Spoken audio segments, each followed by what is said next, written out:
Hello everyone and once again welcome to episode number 2 of Sunday Charcha series. Myself Umar Daskir.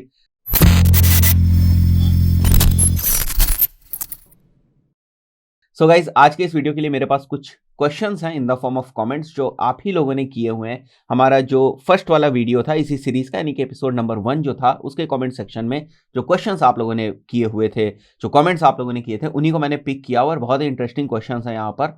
और guys मेरी एक request है कि अगर आप चाहते हो कि आपके जो कमेंट्स हैं, क्वेश्चंस हैं, वो मैं संडे चर्चा में पिक करूं और उनके ऊपर डिस्कशन करूं, तो प्लीज़ आप कोशिश करें कि आप क्वेश्चंस को अपने ये जो हमारा संडे चर्चा वाले वीडियोज़ होते हैं इन्हीं के नीचे आप उन क्वेश्चंस को पुट करें, इसी के कमेंट सेक्शन में पुट करें ताकि मुझे क्वेश्चंस को पिक करने में और ढूंढने में ज़्यादा प्रॉब्लम ना हो। तो गाइज एक एक करके मैं आप लोगों के सामने जो क्वेश्चंस हैं उनको डिस्कस करता हूं और फिर उनके जो आंसर्स हैं वो देता हूं। तो गाइज जो सबसे पहला क्वेश्चन है ये मुबीन इकबाल ने पूछा हुआ है और ये पूछ रहे हैं, dear sir please guide me that Facebook ads are different for Shopify, WordPress और other ecommerce website but in your course which you are going to teach. मतलब सीधा सा इनका पूछने का मतलब ये है कि फेसबुक एड्स क्या हम डिफरेंट डिफरेंट तरीकों से रन करते हैं अगर हमारी वेबसाइट शॉपिफाई के ऊपर है या अगर हमारी वेबसाइट वू कॉमर्स के ऊपर है या हमने अगर कस्टम वेबसाइट बनाई हुई, तो क्या उसके लिए सभी टाइप की डिफरेंट डिफरेंट वेबसाइट्स के लिए क्या हमारे जो फेसबुक एड्स होंगे वो डिफरेंट तरीके से रन होंगे? ऐसा बिल्कुल नहीं है। देखो मुबीन, हम लोगों को डिफरेंट डिफरेंट टाइप से एड्स नहीं रन करने होते हैं डिफरेंट डिफरेंट वेबसाइट्स के लिए। जो फेसबुक एड्स होते हैं वो बिल्कुल एक ही जैसे होते हैं। मतलब चाहे आप शॉपिफाई के ऊपर जो आपकी वेबसाइट है उसके लिए रन करें, चाहे वर्डप्रेस के ऊपर जो आपकी वेबसाइट है उसके लिए रन करें, सभी के लिए जो फेसबुक एड्स रन करने का तरीका है वो सेम रहेगा। हाँ, एक डिफरेंस ये जरूर आता है कि जैसे शॉपिफाई के ऊपर अगर आपकी वेबसाइट है तो अगर आपको पिक्सल वगैरह का सेटअप करना है या जो आपके इवेंट्स हैं, ई कॉमर्स इवेंट्स हैं, उनका सेटअप करना है, थोड़ी सी अप्रोच बदल जाती है। अगर वर्डप्रेस के ऊपर आपकी वेबसाइट है तो वहां पर प्लगइन्स वगैरह का आप सपोर्ट ले लेते हो। अगर जो आपकी वेबसाइट है वो कस्टम मेड है, फिर आपको डेवलपर की जरूरत होती है ताकि आप जो ई कॉमर्स के इवेंट्स हैं उनको सही तरीके से आप फायर करा सको पिक्सल के हेल्प से। ठीक है, तो ई कॉमर्स के इवेंट्स वगैरह को ठीक तरीके से आप कॉन्फ़िगर कर सको। तो द आंसर इज कि भाई एड्स जो है वो कोई भी टाइप ऑफ वेबसाइट हो, एड्स रन करने में स्ट्रैटेजीज वगैरह नहीं चेंज होती हैं, बट उसके लिए जो आपको इवेंट्स वगैरह का सेटअप करना होता है, पिक्सल वगैरह का सेटअप करना होता है, वो प्रोसेस डिफरेंट हो सकती है based on the nature of the website और based on the technology of the website और based on the platform on which the website is made। आप कुछ भी समझ सकते हो उसको। और इन्होंने साथ ही में पूछा हुआ है कि but in your course which you are going to teach, मतलब जो हमारा फ्री फेसबुक एड्स का कोर्स है उसमें हम लोग जो पढ़ा रहे हैं वो आपको पढ़ा रहे हैं वू कॉमर्स के ऊपर। तो ज़्यादातर ई कॉमर्स का डिस्कशन वू कॉमर्स यानी कि वर्डप्रेस के ऊपर आपको देखने को मिलेगा हमारा जो फ्री कोर्स है उसके रिस्पेक्ट में। उसके बाद साजैब का यहाँ पर सेकंड क्वेश्चन है, sir will we also get an affiliate marketing playlist here और are you planning to make a series on it in the future? देखो अभी तो नहीं एफिलिएट मार्केटिंग की सीरीज आएगी, but yes in future definitely affiliate marketing की series आएगी। ये सारी चीज़ें लिस्ट में है मेरे। मतलब एफिलिएट मार्केटिंग, लिंक्डइन एड्स के बारे में लोग क्वेश्चन पूछते हैं, LinkedIn ads, affiliate marketing, blogging, make money online की और भी बहुत सारी स्ट्रैटेजीज जो हैं और भी बहुत सारे जो टॉपिक्स हैं उनको मैं डिस्कस करूंगा, बट वो सीरीज आने में थोड़ा सा टाइम लगेगा क्योंकि आप लोग देख रहे हो अभी ऑलरेडी ना बहुत सारी सीरीज जो है हम लोग की पैरेलली चल रही। उसके बाद अशफाक का क्वेश्चन यहाँ पर कि सर मैंने आपका जो फेसबुक एड्स का कोर्स है वो डिफरेंट डिफरेंट जगहों पर देखा है, कहीं पर पेड है कहीं पर फ्री है, तो उसमें से लेटेस्ट कोर्स कौन सा है और कौन सा कोर्स फॉलो करना चाहिए? अशफाक देखो, ये जो अभी इस चैनल के ऊपर कोर्स जो मैं फेसबुक एड्स का बना रहा हूं वो कोर्स सबसे लेटेस्ट कोर्स है क्योंकि ये अभी बन रहा है। मतलब मैं रोज रिकॉर्ड कर रहा हूं वीडियोस और रोज ये वीडियोस जा रहे हैं। तो आज अगर आप इस वीडियो को देख रहे हो तो आज भी अगर कोई फेसबुक एड्स का वीडियो जाएगा तो फिर वो आज ही के दिन का रिकॉर्ड किया होगा। तो सबसे लेटेस्ट कंटेंट यही। अगर मेरा कंटेंट कहीं और भी अवेलेबल है तो जो सबसे लेटेस्ट कंटेंट है वो यही है, या तो ये वाला कंटेंट है या फिर जो हमारी लाइव क्लासेस चलती हैं, लाइव बैचेस चलते हैं, उसके अंदर जो ट्रेनिंग है वो बिल्कुल सबसे रीसेंट और सबसे लेटेस्ट जो है वो कंटेंट रहेगा, राइट। तो अगर आप इन टर्म्स ऑफ लेटेस्ट चीज को समझने की बात कर रहे हैं अगर आप, तो ये वाली प्लेलिस्ट जो है जो अभी इस चैनल के ऊपर है ये सबसे लेटेस्ट है। ऋषभ शुक्ला का क्वेश्चन है, डिजिटल मार्केटिंग की कोई नॉलेज नहीं है तो अगर सीखना है तो कैसे स्टार्ट करें and step by step learning process क्या रहना चाहिए? देखो ऋषभ, इसको मैं पहले भी डिस्कस कर चुका हूं। डिजिटल मार्केटिंग की अगर कोई नॉलेज नहीं तो सबसे पहला स्टेप तो आपको ये लेना है कि आपको ये समझना है कि डिजिटल मार्केटिंग क्या होती है और डिजिटल मार्केटिंग के जो डिफरेंट डिफरेंट सेगमेंट्स हैं या मॉड्यूल्स हैं या डिजिटल मार्केटिंग के अंदर हम लोग क्या करते हैं। आप इस टाइप से इसको समझने की कोशिश करें कि डिजिटल मार्केटिंग के अंदर काम क्या होता है, एजेंसीज किस तरीके से काम करती हैं, कंपनीज किस तरीके से काम करती हैं और डिजिटल मार्केटर का रोल क्या होता है। और जब आपको ये सारी चीजें समझ में आने, मतलब आपको एक ओवरव्यू हो जाएगा कि डिजिटल मार्केटिंग क्या है, उसके बाद जब है आप अपना डिजिटल मार्केटिंग को सीखना स्टार्ट कर सकते हैं, जिस भी चीज़ में आपको इंटरेस्ट है। अगर आपको लगता है कि आपको एसईओ में मज़ा आ रहा है तो आप एसईओ सीखना शुरू कर सकते हैं। मतलब डिटेल की मैं बात कर रहा हूँ। ऐसा कभी नहीं हो सकता गाइस कि आप 2 महीने या 3 महीने के कोर्स में कंप्लीट डिजिटल मार्केटिंग सीख लें, ये पॉसिबल ही नहीं गाइस। अगर हम केवल एसईओ की ही बात करें तो एसईओ ही समझने में, इंप्लीमेंट करने में, असाइनमेंट्स करने में आपको 3-4 महीने लग सकते हैं, बड़ी आसानी से लग सकते हैं। केवल एसईओ एक मैं अगर टॉपिक या एक मॉड्यूल को डिस्कस करने की कोशिश करूं तो आप सबसे पहले तो इस चीज को समझने की कोशिश करें। मतलब अगर आपको कुछ भी नहीं पता है डिजिटल मार्केटिंग में, तो डिजिटल मार्केटिंग की बेसिक्स क्या है इनको आप समझें और देखें कि इसमें और कौन कौन सी चीजें हैं। अगर आपको लगता है कि आपको पीपीसी की तरफ जाना चाहिए तो आप पीपीसी से शुरुआत कर सकते हैं। अगर आपको ये लगता है कि मुझे एसईओ से शुरुआत करनी चाहिए तो आप एसईओ से शुरुआत कर सकते हैं। मतलब मैं ये नहीं कह सकता यहाँ पर कि आप जो है एक कोई स्टेप्स नहीं है कि हाँ भाई अब एसईओ कंप्लीट हो गया, अब पीपीसी शुरू करेंगे, अब पीपीसी कंप्लीट हो गया, तो ऐसे कोई स्टेप्स नहीं है। आपको जिस भी चीज में इंटरेस्ट होता है आप उस चीज से शुरुआत कर सकते हैं। अगर आप कोर्स स्ट्रक्चर की बात करेंगे कि अगर आप किसी कोर्स के अंडर डिजिटल मार्केटिंग सीखना चाहते हैं तो जनरली जो कोर्सेज में मॉड्यूल्स होते हैं उनमें सबसे पहले आपको जो है वेबसाइट के बारे में बताया जाता है। क्योंकि जो डिजिटल मार्केटिंग है वो इंप्लीमेंट मेजरली, वैसे तो बहुत सारी जगहों पर डिजिटल मार्केटिंग इंप्लीमेंट हो सकती है, अगर वेबसाइट नहीं है फिर भी डिजिटल मार्केटिंग हो सकती है, बट एक डिजिटल मार्केटिंग करने के लिए, डिजिटल मार्केटिंग को इंप्लीमेंट करने के लिए वेबसाइट बहुत ही इंपॉर्टेंट कंपोनेंट होता है, आप ऐसे समझ लो, इंपॉर्टेंट पार्ट होता है। तो उस रिस्पेक्ट से अगर मैं बात करूं कि वेबसाइट के बारे में आपको पता होना चाहिए कि वेबसाइट क्या होती है, वेबसाइट के पेजेस क्या होते हैं, वेबसाइट के ऊपर कंटेंट किस तरीके से लिखा जाना चाहिए, ये सारी चीजें, मतलब वेबसाइट के बारे में अगर आपको अच्छे तरीके से नॉलेज है, उसके बाद फिर आप एसईओ सीखते हैं, उसके बाद फिर आप पीपीसी की तरफ जाते हैं, उसके बाद आप सोशल मीडिया की तरफ जाते हैं। तो अगर हम स्ट्रक्चर की बात करें तो हर इंस्टीट्यूट का अपना एक स्ट्रक्चर होता है, बट उस स्ट्रक्चर में सबसे पहले वेबसाइट के बारे में ही बताया जाता है और उसके बाद एसईओ से शुरू किया जा सकता है। तो अगर आप इंस्टीट्यूट से कहीं से सीखना चाहते हैं या कोई कोर्स लेना चाहते हैं तो उसमें ये स्ट्रक्चर मिलेगा। वरना अगर आप अपने आप से सीखना चाहते हैं तो सबसे पहले आप एक ओवरव्यू लेने की कोशिश करें कि डिजिटल मार्केटिंग में होता क्या है, और उसके बाद आप अपने किसी भी पसंद के मॉड्यूल में अपना करियर बना सकते हैं और उसमें आगे आप बढ़ सकते हैं। And over the period of time, जब धीरे धीरे आपको एक्सपीरियंस होता जाएगा, आप कुछ प्रोजेक्ट्स को लीड कर चुके होंगे, फिर उसके बाद जो है आपको थोड़ी सी डाइवर्सिफाइड नॉलेज हो जाएगी। बट इनिशियली आप अपने आप को हर चीज में डालने की कोशिश ना करें। इनिशियली आप कोशिश करें कि आप एक दो चीजों के ऊपर परफेक्शन लाने की कोशिश करें या उसमें अपने आप को प्रूव करने की कोशिश करें। फिर बाद में over the period of time experience के साथ अपने आप को जो दूसरे डोमेन्स हैं उसकी नॉलेज होती जाती है और आपको ये भी समझ में आने लगता है कि इसको आप इंटीग्रेटेड वे में किस तरीके से यूज कर सकते हैं। But it takes time, right. उसके बाद अली उस्मान का जो क्वेश्चन है वो ये है, sir very very thanks for this type of amazing content. Sir मेरा आपसे ये क्वेश्चन है कि जब हम क्लाइंट से एसईओ के लिए साइट लेते हैं तो उस टाइम बैकलिंक्स को कैसे डिसाइड करें?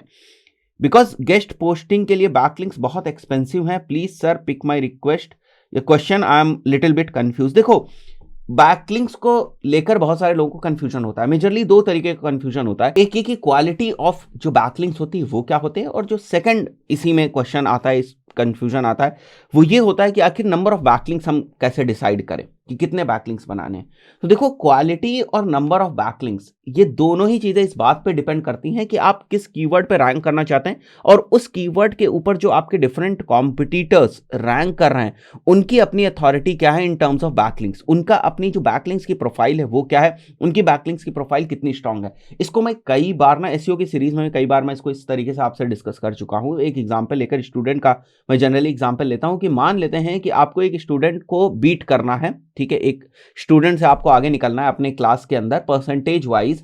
तो अगर उसके 60% है तो अगर आप 61% ले आओगे तो आप उससे आगे निकल जाओगे। अगर उसके 70% है और आप 71% ले आओगे तो आप उससे आगे निकल जाओगे, उससे बेहतर जो है वो आप परफॉर्म कर लोगे क्लास के अंदर। सेम यहां पर भी है। सर्च इंजन रिजल्ट पेजेस में आपके अगेंस्ट कॉम्पीट कौन कर रहा है उस पर्टिकुलर कीवर्ड के ऊपर, या आपका जो डायरेक्ट कॉम्पिटिटर्स हैं किसी भी पर्टिकुलर कीवर्ड के ऊपर, वो कॉम्पिटिटर्स कौन से हैं, उनके जो वेब पेजेस हैं जो रैंक कर रहे हैं वो वेब पेजेस कौन कौन से वेब पेजेस हैं और उनके जो बैकलिंक्स हैं उनकी क्या अथॉरिटी है। लेट्स से अगर आपका कॉम्पिटिटर है और उसका ऑन पेज बहुत ही सॉलिड है बट उसके कोई बैकलिंक्स नहीं है, फाइन, और आपने भी क्या किया, आपने भी उसी की तरीके से बहुत अच्छा जो है ऑन पेज कर दिया। मतलब उसी तरीके से करने का मतलब ये नहीं है कि उसका कॉपी कर लिया आपने, मतलब आपने भी अच्छी ऑन पेज की जो स्ट्रैटेजीज हैं उनको फॉलो किया, जो रिकमेंडेशन उसको फॉलो किया, आपने भी बहुत अच्छा जो है वो अपना ऑन पेज कर दिया। अब आपने अच्छा ऑन पेज कर दिया, अब आपने थोड़ी ही बैकलिंक्स बनाए, भले वो मीडियम क्वालिटी ऑफ बैकलिंक्स है, बट क्योंकि आपके कॉम्पिटिटर के पास बैकलिंक्स नहीं थे, इसलिए आप बड़ी जल्दी उन कम बैकलिंक से भी और थोड़े से लो क्वालिटी ऑफ बैकलिंक से भी, लो क्वालिटी का मतलब यहां पर स्पैमी बैकलिंक्स वगैरह बिल्कुल नहीं है। लो क्वालिटी का मतलब यहां पर जो मैं बात कर रहा हूं वो ये है कि अगर उतनी बहुत बड़ी मतलब वेबसाइट से आपको बैकलिंक्स नहीं मिल रहे हैं, या बहुत ही ज्यादा अथॉरिटी वेबसाइट से अगर आपको बैकलिंक्स नहीं मिल रहे हैं, तो उस रिस्पेक्ट में बात कर रहा हूं कि अगर थोड़े कम अथॉरिटी वाली वेबसाइट से भी आपको बैकलिंक्स मिल रहे हैं, तो आप बड़ी आसानी से उस कॉम्पिटिटर को बीट कर दोगे।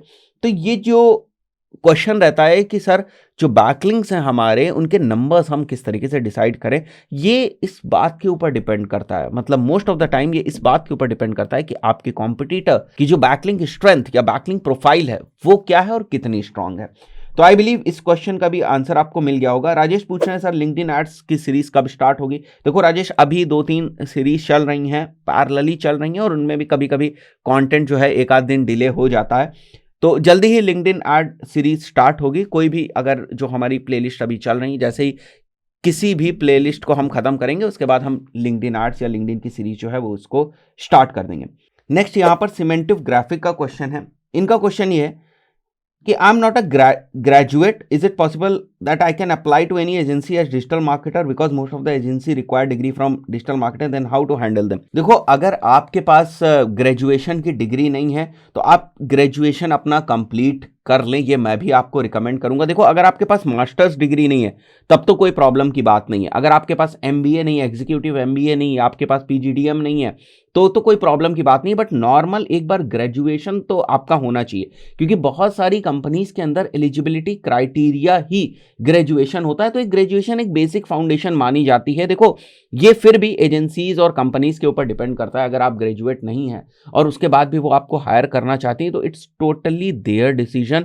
बट ज्यादातर केसेस में जो अच्छी कंपनीज हैं या एमएनसीज हैं वो एटलीस्ट ग्रेजुएशन तो चाहती हैं। तो आप कोशिश करें, अगर आपका ग्रेजुएशन नहीं है तो आप ग्रेजुएशन के लिए अप्लाई कर दें, या फिर आप ग्रेजुएशन कर लें कोई कहीं, अगर ओपन यूनिवर्सिटी से अगर आप करना चाहते हैं तो वहां से भी कर दें, बट एटलीस्ट ग्रेजुएशन की आप डिग्री ले लें। क्योंकि अगर आपको इनिशियली किसी एजेंसी ने काम दे भी दिया तब भी आपको आगे चलकर जो हायरार्की में ग्रो करना होता है ना, वो ग्रोथ आपकी रुक जाएगी, प्रमोशंस आपके रुक जाएंगे। अगर आप किसी बड़ी कंपनी में स्विच करना चाहते हैं, एमएनसी में स्विच करना चाहते हैं, तो वहां पर जो आपके चांसेस है वो बहुत कम हो जाएंगे। देखो, इस बात को समझो, जैसे आप हो, आपको बहुत अच्छी डिजिटल मार्केटिंग आती है, और वहीं पर एक दूसरा बंदा भी है, पर्सन एक्स भी है, और उसको भी बहुत अच्छी डिजिटल मार्केटिंग आती है।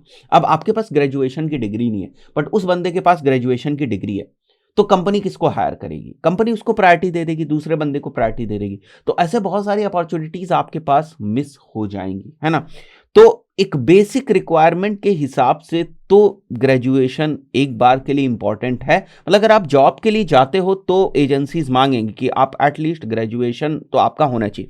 बट अगर आप सेल्फ एम्प्लॉयड हो या खुद अपने बिजनेस कर रहे हो, खुद अपनी कंपनी रन कर रहे हो, खुद अपनी एजेंसी जो है वो स्टार्ट करना चाह रहे हो, वहां पर तो कोई जरूरत नहीं है कि अगर आप ग्रेजुएशन नहीं भी और आपको साउंड नॉलेज है, अच्छी नॉलेज है, तो फिर आप बहुत सारे क्लाइंट्स को डील कर सकते हो। बट जब आप अप्लाई करने जाओगे तो फिर बहुत सारी एजेंसीज ऑलमोस्ट 80% आपसे एटलीस्ट ग्रेजुएशन जो है वो एक्सपेक्ट करती हैं, और ये ठीक भी है। अगर वो मास्टर डिग्री आपसे नहीं एक्सपेक्ट कर रही हैं तो ग्रेजुएशन तो एटलीस्ट वो आपसे एक्सपेक्ट करेंगी, है ना।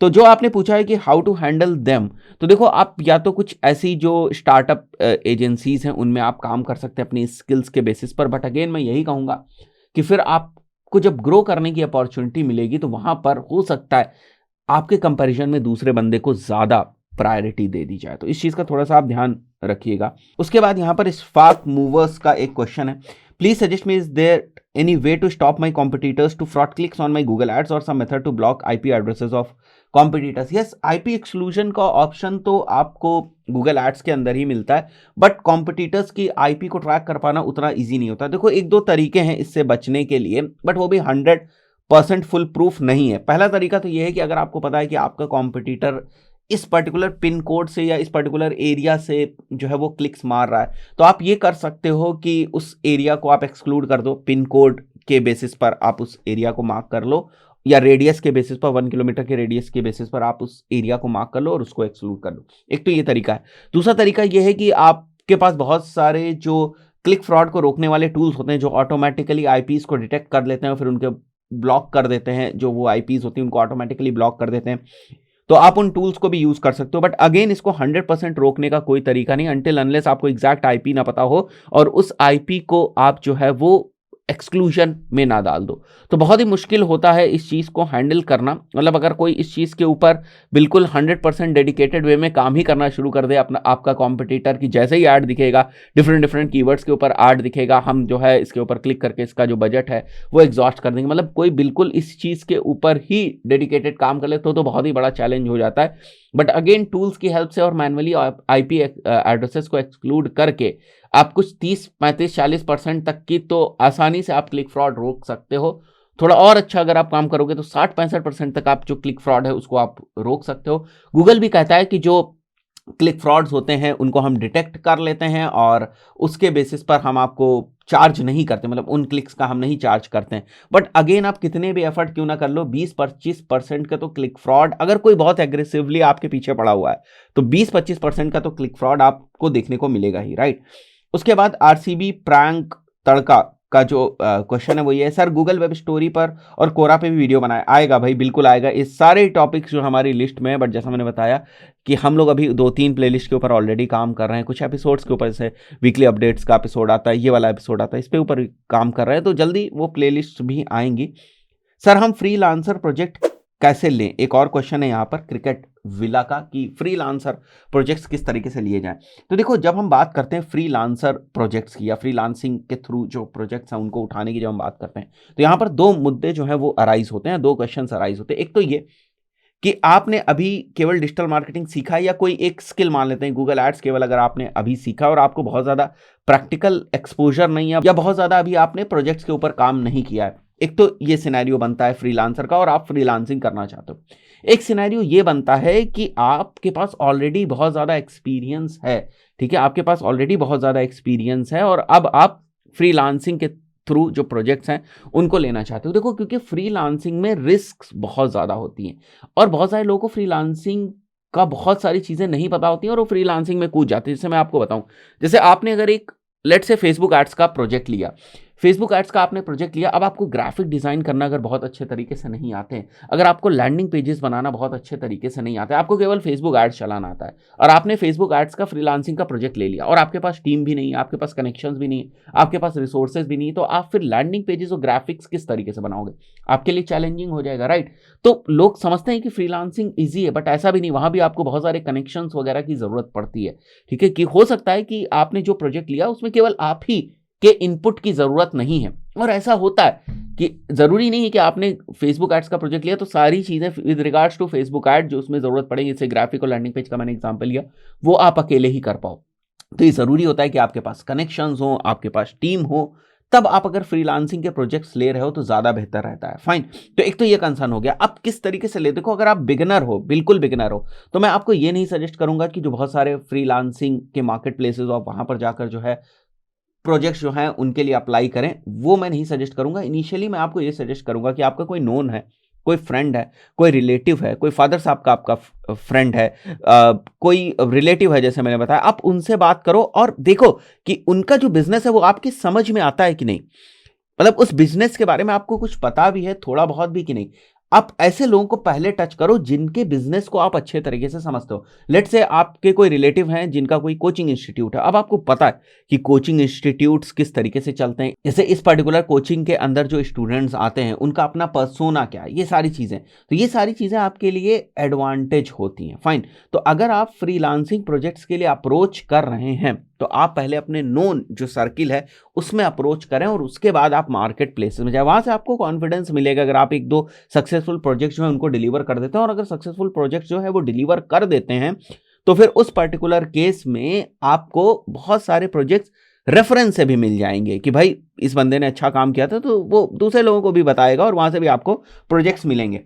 अगर आप इनिशियल फेज में हो तो आपको आउटरीच करनी पड़ेगी, ये बात आप बहुत ध्यान से समझ लो। मतलब कि ये मत सोचो कि मेरे को फेसबुक एड्स आ गया, अब मैं एक बार थोड़ी सी मेहनत करूंगा, इस बंदे से कहूंगा मुझे अपना प्रोजेक्ट दे दो और ये मुझे अपना प्रोजेक्ट दे देगा, या मैं किसी भी फ्रीलांसिंग की वेबसाइट के ऊपर जाकर रजिस्टर करा लूंगा और वो बस हमें प्रोजेक्ट दे देंगे। नहीं, वहां पर भी जो आपको प्रोजेक्ट्स मिलते हैं वो आपके प्रीवियस वर्क के बेसिस पर मिलते हैं। तो थोड़ा सा एफर्ट्स करके अगर हम हमारे नेटवर्क में ही किसी के बिजनेस को प्रमोट करें तो वहां से आपको काफी कुछ कॉन्फिडेंस आएगा। फाइन। तो इनिशियल लेवल पर आप ये मत करो कि आप जो ये बहुत सारी हमारी फ्रीलांसिंग की मार्केट प्लेसेस हैं या वेबसाइट्स हैं वहां पर आप मत जाओ, बल्कि इनिशियली आप जो आपके सर्किल में लोग हैं आप उनके बिजनेसेस को जिसको समझते हो आप उनसे अप्रोच करो, उनके बिजनेसेस को ग्रो करने की कोशिश करो। उनके बिजनेसेस को ग्रो करने के बाद आप उसकी केस स्टडी बनाओ, आप देखो कि आपने किस तरीके से स्टार्ट किया था, किन रिजल्ट्स को आपने अचीव किया, उनकी मैथमेटिक्स बनाओ, मतलब नंबर्स वगैरह में उसको मेंशन करो, उसको लिखो। वो आपका पोर्टफोलियो बनाएगा और दूसरे क्लाइंट्स को जब आप पिच करने जाओगे तो वो सारी चीज़ें आपको हेल्प करेंगी। और ये बात जैसे मैंने बताई सबसे ज़्यादा इंपॉर्टेंट है कि आपको अप्रोच करनी पड़ेगी, आपको ये देखना पड़ेगा और ईमानदारी से आपको समझना पड़ेगा कि वास्तव में मैंने कितने लोगों को अप्रोच किया और कितने लोगों को अप्रोच करने के बाद कितने पॉजिटिव रिस्पॉन्स आए। तो ये सारी चीजें अगर आप करते हो तो डेफिनेटली आपको फ्रीलांसिंग के जो प्रोजेक्ट्स हैं वो इनिशियल लेवल पर ही मिल जाएंगे। सर हम क्लाइंट्स को रिपोर्ट कैसे बनाकर दें? क्लाइंट्स को रिपोर्ट वीकली दें या मंथली दें, ये गुरदीप का क्वेश्चन है। सर जी अलग अलग कैंपेन के लिए कौन कौन सी मैट्रिक हैं रिपोर्ट्स के लिए, प्लीज गाइड अस। देखो इसके ऊपर मैं डिटेल्ड वीडियो बना दूंगा क्योंकि जो रिपोर्टिंग है ना ये क्लाइंट के ऊपर डिपेंड करती है। फाइन। बट मेरा जो रूल है रिपोर्ट्स बनाने का वो बहुत ही सिंपल सा रूल है कि हमारे जो क्लाइंट के हिसाब से जो इंपॉर्टेंट मैट्रिक है या क्लाइंट के हिसाब से जो कन्वर्जन बेस्ड मैट्रिक्स हैं हम उसके ऊपर काम करते हैं। जैसे क्लाइंट को लगता है कि भाई उमर हमने 5 लाख रुपए स्पेंड कर दिया, हमारे पास कितने एडमिशंस आए, या हमने 5 लाख रुपए स्पेंड कर दिया, हमारे पास कितने लीड फॉर्म्स आए। तो इस टाइप से हम लोग जो रिपोर्टिंग है वो बनाते हैं। जैसे अगर मैं बात करूं कोई प्रोजेक्ट है जो कि केवल अवेयरनेस के लिए, ब्रांड अवेयरनेस के लिए, तो वहां पर जो हमारा कंसर्न है वो ये हो जाता है कि कितने लोगों तक हमने रीच किया, हमारी वीडियो के व्यूज कितने आए, कितने लोगों तक हमारा वीडियो पहुंचा। ये सारी मैट्रिसेस हमारे लिए इंपॉर्टेंट मैट्रिसेस बन जाती है। वहीं पर अगर हम लीड जनरेशन की बात करें तो लीड जनरेशन हमारे लिए इंपॉर्टेंट मैट्रिक बन जाती है। तो ये प्रोजेक्ट टू प्रोजेक्ट और क्लाइंट टू क्लाइंट डिपेंड करता है कि हम उसको रिपोर्ट्स किस तरीके से दें। फाइन। जैसे अगर हम लोग एसईओ की रिपोर्ट्स की बात करें तो एसईओ में तो बहुत ही बेसिक सी चीज है भाई, एसईओ क्यों किया जाता है, इस बात को ऐसे समझते हैं हम लोग। एसईओ क्यों किया जाता है? एसईओ इसलिए किया जाता है कि हमारे कीवर्ड्स की जो रैंकिंग है वो इंप्रूव हो। तो आपने क्या किया, आपने 5 कीवर्ड्स जो है वो पिक कर लिए। अब 5 कीवर्ड्स अगर आपने पिक कर लिए तो अब उन 5 कीवर्ड्स में जो रैंकिंग है वो किस तरीके से इंप्रूव हो रही है over the period of time. ठीक है, धीरे धीरे वो रैंकिंग किस तरीके से इंप्रूव हो रही है, ये आप रिपोर्ट जो है ये आप क्लाइंट को दोगे। साथ ही साथ जो आपने बैकलिंक्स वगैरह बनाए हुए उनकी भी आप रिपोर्ट जो है वो क्लाइंट को दोगे। अब इसमें आप ये रिपोर्ट क्लाइंट को नहीं दोगे है ना कि भाई मैंने एक बैकलिंक बनाया था अब वो डेड बैकलिंक हो गया तो मैं फिर से एक बैकलिंक बना रहा हूं। This is not a report, right. Report क्या होता है? रिपोर्ट का मतलब होता है कि जो हम कर रहे हैं उसका आउटकम क्या है, तो वो आउटकम आपको रिपोर्ट्स के अंदर शो करना है, ना कि वो प्रोसेस आपको शो करनी है। रिपोर्ट में कभी प्रोसेस नहीं होती है, रिपोर्ट में कभी प्रोसेस नहीं होती। रिपोर्ट में आप ये नहीं बोलोगे कि मैंने 5 टाइटल्स अपडेट किए, मैंने 10 टाइटल्स अपडेट किए। ये आपके इंटरनल टीम के लिए हो सकता है कि आपको अपने किसी सीनियर को रिपोर्ट करना है, उन सारी चीजों के लिए हो सकता है कि भाई मेरा डेली टास्क क्या था, ये चीज तो हो सकती है। बट क्लाइंट को इससे मतलब नहीं होता है। क्लाइंट हमेशा एंड मैट्रिक देखता है आपकी, यानी कि जो जो डिसाइडिंग मैट्रिक्स होती हैं जिसके बेसिस पर उसने आपको प्रोजेक्ट दिया होता है, वो मैट्रिक जो है उसके अराउंड डिस्कशन करता है क्लाइंट हमेशा। तो खैर ये बहुत ही डिटेल टॉपिक है, मैं कभी वीडियो बना के इसके ऊपर डिस्कशन करूंगा आप लोगों से, क्योंकि अलग अलग प्लेटफॉर्म्स के लिए, अलग अलग बिजनेसेस के लिए, अलग अलग निश ऑफ बिजनेसेस के लिए, इवन अलग अलग लाइक टाइप ऑफ क्लाइंट्स के लिए, क्लाइंट पे बहुत कुछ डिपेंड होता है। आप एक रिपोर्ट का स्टैंडर्ड फॉर्मेट बना देते हैं, फिर क्लाइंट आपसे बोलता है नहीं नहीं हमें तो ये जानना ही नहीं, हमें तो ये जानना है, तो फिर आपको उसके हिसाब से कस्टमाइज करके आपको रिपोर्ट देनी पड़ेगी। बट हाँ कुछ चीज़ें ज़रूर होती हैं, जैसे अगर आप लीड वाला मैंने एग्जांपल लिया, लीड वाला अगर आप कैंपेन रन करें तो वहाँ पर लीड्स कितनी आई, कॉस्ट पर लीड कितनी हुई, ये सारे इंपॉर्टेंट फैक्टर्स बन जाते हैं, इंपॉर्टेंट पॉइंट्स बन जाते हैं आपकी रिपोर्ट्स के। एसईओ मैंने बताया कीवर्ड्स की रैंकिंग हो गई, बैकलिंक्स हो गए, ये सारे जो है हमारे इंपॉर्टेंट पॉइंट्स बन जाते हैं या इंपॉर्टेंट फैक्टर्स बन जाते हैं, रिपोर्ट्स के इंपॉर्टेंट एलिमेंट्स बन जाते हैं। तो इसके बारे में बात करूंगा, बट बहुत ही डिटेल में ये चीज़ डिपेंड करती है डिफरेंट डिफरेंट बिजनेसेस और क्लाइंट्स के ऊपर। उसके बाद एक और क्वेश्चन है यहाँ पर क्रिकेट विला का, और ये जो है वो पूछ रहे हैं कि ईमेल मार्केटिंग के ऊपर जो है वो कब ट्यूटोरियल्स आएंगे, डेफिनेटली जल्दी ही मैं ईमेल मार्केटिंग के ऊपर भी ट्यूटोरियल्स लेकर आऊंगा। उसके बाद यहाँ पर एक जय का क्वेश्चन है, उनका कहना है कि हमने गूगल एड्स की जो प्लेलिस्ट है वो कंप्लीट कर ली, थ्योरेटिकल नॉलेज हो गई है, बट प्रैक्टिकल नॉलेज किस तरीके से ली जाए। देखो, प्रैक्टिकल नॉलेज के लिए सीधा सा मतलब है कि जब तक आपके पास कोई प्रोजेक्ट नहीं होगा आप प्रैक्टिकल नॉलेज नहीं ले पाएंगे, ठीक है। थ्योरेटिकल नॉलेज आप कितना भी कंज्यूम करते जाएं, जब प्रैक्टिकली इंप्लीमेंट करने का उसका नंबर आएगा तो वो सारी थ्योरेटिकल नॉलेज जो है वो काम नहीं आएगी, है ना। थ्योरेटिकल नॉलेज तब काम आती है, जो मेरे वीडियोस हैं इनसे आप और बेहतर तरीके से तब रिलेट कर पाएंगे, सीख पाएंगे, जब आप ऑलरेडी कोई वर्क कर रहे होंगे। फाइन, तो सबसे पहले मैं आपको यही रिकमेंड करूंगा जय कि कोई प्रैक्टिकल प्रोजेक्ट आप लें, ठीक है। जैसे मैंने अभी भी बताया आपको कि स्टार्टिंग में प्रोजेक्ट लेने का सबसे अच्छा तरीका यही है कि आप अपने रिलेटिव्स, दोस्त यार, या किसी दोस्त यार का आपके बिजनेस है उनसे बात करें आप, ठीक है। किसी आपके फ्रेंड के फादर साहब का बिजनेस है उनसे आप बात करें और उनसे बोले कि हम ये काम फ्री में इनिशियली कर देंगे, बस आपको ये थोड़ा सा छोटा सा बजट जो है वो लगाना है, 4-5 हज़ार रुपए जैसा छोटा अमाउंट ऑफ बजट भी अगर आप लगाकर प्रैक्टिस कर रहे हो एक बार स्टार्टिंग में, तो आपको इंटरफेस समझ में आने लगे। ये बिल्कुल मैं बिगिनर्स के लिए बता रहा हूं, ये उन लोगों के लिए है जिनको बिल्कुल स्टार्टिंग से जो है वो शुरुआत करनी है और जो थ्योरेटिकली कंटेंट को कंज्यूम कर रहे हैं बट प्रैक्टिकली नहीं कर रहे हैं। आपको जाना पड़ेगा, लोगों से बात करनी पड़ेगी, लोगों से बात करने के बाद उनसे रिक्वेस्ट करनी पड़ेगी कि ठीक है जब परफॉर्मेंस आ जाए सर तब पैसे दे देना।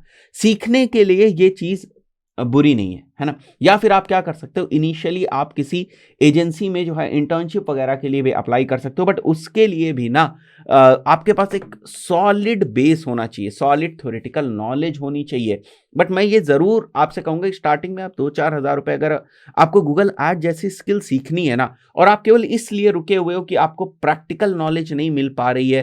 देखो, एजेंसीज भी हो सकता है आपसे कहें कि आपने पहले कुछ रन किया है, तो आप थोड़ा बहुत भी अगर उनको दिखा दोगे ना कि मैंने अपने ही बिजनेस के लिए रन किया, मैंने अपने फादर साहब के बिजनेस के लिए रन किया, मैंने अपने भाई के बिजनेस के लिए रन किया, या सर मेरे को इतनी प्रैक्टिकल अपॉर्चुनिटी नहीं मिली तो मैंने अपने ही पैसे 3-4 हज़ार रुपए डाल के ना ये लैंडिंग पेज बना के मैंने ये लीड्स जनरेट करी, ये रियल एस्टेट की मैंने लीड्स जनरेट करी, या इस तरीके से मैंने कैंपेन को ऑप्टिमाइज किया। थोड़ा बहुत भी अगर आपके पास रिजल्ट होगा ना, वो बस ट्रिगर पॉइंट है और वो आपको एजेंसी के अंदर घुसने की अपॉर्चुनिटी दे देगा एज एन इंटर्न ऑल्सो। फिर over the period of time as intern आप बहुत कुछ चीजें सीखते हो और उससे आप धीरे धीरे इंप्रूव करोगे।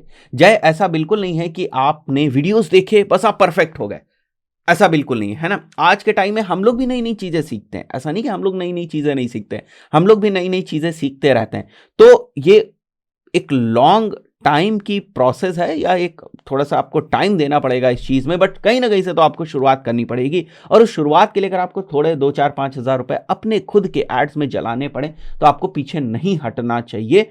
अगर गूगल एड्स जैसी या फेसबुक एड जैसी स्किल आप सीखना चाह रहे हैं, नहीं दे रहा कोई अपॉर्चुनिटी, ठीक है कोई बात नहीं, बट मैं खुद एड चला के जो चीज़ें मैंने सीखी हैं एक बार मैं इंप्लीमेंट करके देखूं तो वो चीज़ें चल रही हैं कि नहीं चल रही हैं, कहाँ पे मेरे को गड़बड़ी आ रही है उसको मैं ठीक करने की कोशिश करूंगा। अगर रिजल्ट्स आ गए तो बहुत अच्छी बात है। या किसी दूसरे का बिजनेस ले लो, आप किसी फ्रेंड का ही बिजनेस ले लो, वो भी पैसे डालने को तैयार नहीं, आप डाल दो उसके ऊपर पैसे कि ठीक है तुम वेबसाइट तो बना लो अपनी, या तुम्हारी वेबसाइट है ठीक है कोई बात नहीं, तुम्हारा फेसबुक पेज है ठीक है, मैं लीड जनरेशन कैंपेन चला के देखता हूं।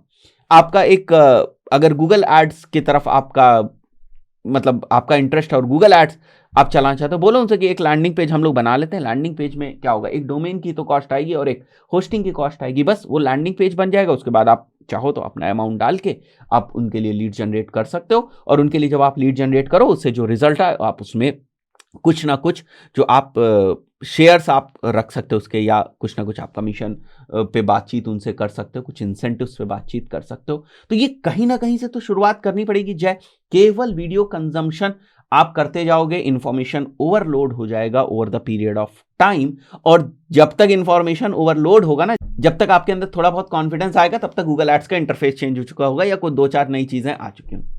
तो अगर आप सीख रहे हो इंप्लीमेंट करना स्टार्ट कर दो, राइट। एसईओ वाले जो बंदे हैं उनको मैं बता दूं, एसईओ पे तो बहुत ही आसान है, उतना ज्यादा बजट का भी इशू नहीं है। एक आर्टिकल आप लिखो, उसको रैंक कराने की कोशिश करो। शुरुआत में मैं आपको बता दूं किस तरीके से आप प्रैक्टिस करो। शुरुआत में आप लॉन्ग टेल जो कीवर्ड्स हैं, ये मैं बहुत ही इंपॉर्टेंट चीज बता रहा हूं, शुरुआत में आप कोशिश ये करो, बिल्कुल बिगिनर हो आपको कुछ भी नहीं पता तो शुरुआत में आप कोशिश करो कि लॉन्ग टेल कीवर्ड्स को आप पिक कर लो और लॉन्ग टेल कीवर्ड्स को रैंक कराने की कोशिश करो, क्योंकि उसमें थोड़ा बहुत भी अगर आप ऑन पेज कर लोगे, मतलब लॉन्ग टेल कीवर्ड्स जिन पे कंपटीशन बहुत ज्यादा नहीं है, ठीक है, जो लॉन्ग टेल कीवर्ड्स होते हैं उन पे कंपटीशन इतना ज़्यादा नहीं होता है और उनकी रैंकिंग के चांसेस होते हैं वो भी ज़्यादा होते हैं। तो अगर आपने लॉन्ग टेल कीवर्ड जो है वो पिक कर लिया, तो अगर आपने उसको रैंक करा दिया थ्रू वर्डप्रेस ब्लॉग, तो फिर आपको भी कॉन्फिडेंस आएगा, अच्छा चीज़ें रैंक होती हैं। फिर आपने दूसरा जो है कीवर्ड सेलेक्ट किया। अब ऐसा नहीं है कि सबसे टफ कीवर्ड पहले ही उठा लिया आपने, अब उस कीवर्ड के ऊपर जो पेजेस रैंक हो रहे हैं उसमें लाखों जो हैं बैकलिंक्स बने हुए हैं, तो वो आपको धीरे धीरे ना डीमोटिवेट करता जाएगा। जो लोग बिगिनर्स हैं ना, उनके पॉइंट को ध्यान में रख के मैं बता रहा हूं, जो बिल्कुल बिगिनर्स हैं, जो शुरुआत ही नहीं कर पा रहे हैं, बस वीडियोस देखते जा रहे हैं या कंटेंट देखते जा रहे हैं, कोई शुरुआत नहीं कर रहे हैं, उनके लिए चीज है। बट जो लोग कहीं काम कर रहे हैं, जिनका अपना खुद का बिजनेस है, वो डायरेक्टली इंप्लीमेंट करना स्टार्ट कर सकते हैं। आई थिंक सो आपको काफी डिटेल्ड आंसर जो है इसका मिल चुका होगा। उसके बाद नथिंग इज इम्पॉसिबल का एक क्वेश्चन है, sir now I am leading my digital marketing team but don't know how many number of backlink submissions should be useful for us. जैसे मैंने आपको बताया कि नंबर ऑफ बैकलिंक्स जो होते हैं वो इस बात के ऊपर बहुत ज़्यादा डिपेंड करते हैं कि आपके कॉम्पिटिटर्स की जो बैकलिंक प्रोफाइल है वो क्या है। तो आप अपने कॉम्पिटिटर्स की बैकलिंक्स की प्रोफाइल को स्टडी करें, ठीक है, और उसके बाद अपने बैकलिंक्स को बनाना शुरू करें, और उसके बाद 1-1.5 महीने बाद देखना आप शुरू करें कि आप जो आपके कॉम्पिटिटर्स थे उनको आप धीरे धीरे बीट कर पा रहे हैं। यानी आपको समझ में आने लगेगा कि मुझे जो मेरे नंबर ऑफ बैकलिंक्स हैं वो कितने बनाने हैं और उनकी जो फ्रीक्वेंसी है वो कितनी रखनी है। उसके बाद अभिषेक अग्रवाल का क्वेश्चन है यहाँ पर, सर डिजिटल मार्केटिंग में फ्रीलांसिंग बेटर है या जॉब, अगर इनकम सेम हो तो? देखो अब यहाँ तो 3 चीजें आ सकती हैं, मतलब आपने तो क्वेश्चन केवल फ्रीलांसिंग और जॉब के बारे में पूछा कि अगर इनकम के रिस्पेक्ट में बात करें तो फ्रीलांसिंग अच्छी है, जॉब अच्छी है, अगर दोनों से मेरी कमाई लगभग बराबर हो रही है। देखो कमाई को तो यहाँ इग्नोर कर दो, क्योंकि अगर मैं कमाई को भी इंक्लूड कर दूंगा ना तो फ्रीलांसिंग होती है, फिर जॉब होती है, फिर आप एजेंसी सेटअप करने की बात करोगे तो एजेंसी सेटअप में तो और ज्यादा इनकम हो सकती है अगर आपने एजेंसी सेटअप कर ली। तो उस चीज को छोड़ते हैं, हम इस चीज को पकड़ते हैं कि हमारे लिए क्या बेटर है, हमें फ्रीलांसिंग करनी चाहिए, हमें जॉब करनी चाहिए। देखो अगर आप बिल्कुल बिगिनर हो, आपको कुछ डिजिटल मार्केटिंग के बारे में पता नहीं, तो डिजिटल मार्केटिंग ना पूरा एक इकोसिस्टम है। ऐसा नहीं है कि आप वन मैन शो होके कंप्लीट डिजिटल मार्केटिंग किसी भी प्रोजेक्ट की कर पाओगे, ये पॉसिबल नहीं है। 7-8 साल के एक्सपीरियंस होने के बाद भी लोगों को इसमें प्रॉब्लम आती है। मैं कंप्लीट डिजिटल मार्केटिंग की बात कर रहा हूं। तो ऐसे में अगर आप शुरुआत में जॉब करते हो, ठीक है, मतलब अगर आप शुरुआती करियर के बहुत शुरुआती फेज में हो, तो अगर आप जॉब करते हो तो आपको चीजें समझ में आ जाती है, टीम कैसे काम करती है, एक प्रोजेक्ट कैसे आता है, वो प्रोजेक्ट इन कैसे होता है, उसका ऑडिट कैसे होता है, फिर किस टाइप से टीम में वो डिवाइड किया जाता है कि एसईओ का काम ये करेंगे, ये क्या करेंगे, फिर ये रिपोर्ट्स कैसे बना कर देंगे, उसके बाद गूगल एड्स का काम ये करेंगे, ये किस तरीके से काम करेंगे, उसकी कैसे रिपोर्ट्स बना के देंगे। तो आपको बहुत ज्यादा चीजें जो है वो समझ में आ जाती हैं। तो अगर आपने केवल एक डिजिटल मार्केटिंग का कोर्स किया हुआ है और आपने फ्रीलांसिंग में कंप्लीट डिजिटल मार्केटिंग का प्रोजेक्ट उठा लिया, तो वहां पर आपके सामने चैलेंजेस आ सकते हैं। क्योंकि देखो एक प्रोजेक्ट के अंदर केवल टेक्निकल इंप्लीमेंटेशन ही नहीं होता है, टेक्निकल इंप्लीमेंटेशन के साथ साथ उसको सक्सेसफुली डिलीवर करना, उसकी रिपोर्टिंग वगैरह, ये सारे भी एस्पेक्ट होते हैं जो कि आप जब जॉब में होते हो तो आप सीख जाते हो थोड़ा बेहतर तरीके से उसको।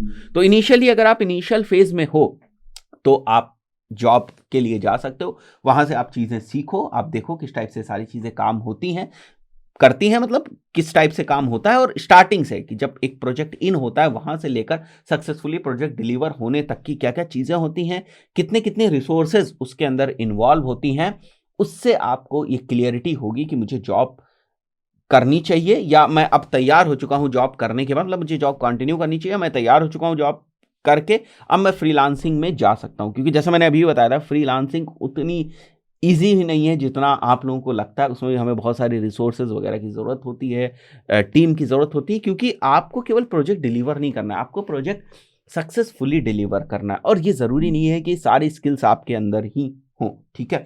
और ये बहुत कुछ डिपेंड करता है आपके अपने पर्सनल इंटरेस्ट के ऊपर भी, आपकी अपनी जो पर्सनल स्टैंडिंग्स हैं उनके ऊपर भी, कि आपको लगता है कि आप रिस्क ले सकते हो फ्रीलांसिंग का, तो आप बिल्कुल जाओ। मतलब अगर दोनों में इनकम सेम है, बट फिर भी फ्रीलांसिंग में हो सकता है कभी आपको प्रोजेक्ट ना मिले, हो सकता है कभी आपको ज़्यादा प्रोजेक्ट मिल जाए। तो अगर आप उस चीज़ को अभी टैकल कर सकते हो तो आप फ्रीलांसिंग के लिए जा सकते हो।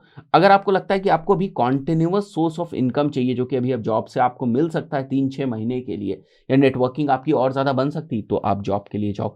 ये फैक्टर्स काफ़ी कुछ इंडिविजुअल्स के ऊपर भी डिपेंड करते हैं। आई बिलीव अभिषेक को इसका आंसर मिल गया होगा। संजय ने फिर से संजय का जो क्वेश्चन है वो भी यही है कि कितने बैकलिंक्स बनाए, उसकी क्वालिटी किस तरीके से चेक करें, इसके ऊपर मैं डिटेल में एसईओ में भी वीडियो जब आएगा तो मैं उसके ऊपर बात कर लूँगा। बट जो क्वालिटी ऑफ बैकलिंक्स है ना, वो इस बात के ऊपर डिपेंड करती है कि बैकलिंक्स आप किस वेबसाइट के ऊपर बना रहे हो। केवल सिंपल बैकलिंक की कोई क्वालिटी नहीं होती, वो लिंक कहाँ जाके चिपक रहा है वो उसकी क्वालिटी को डिफाइन करता है, राइट। मैंने एक लिंक बनाया umartasky.com, वो मैंने स्पैमी वेबसाइट के ऊपर बना दिया तो वो बैकलिंक बिल्कुल बेकार हो गया। वही मैंने जो बैकलिंक है वो एक अच्छी वेबसाइट के ऊपर बना दिया तो वही बैकलिंक बहुत अच्छा हो गया।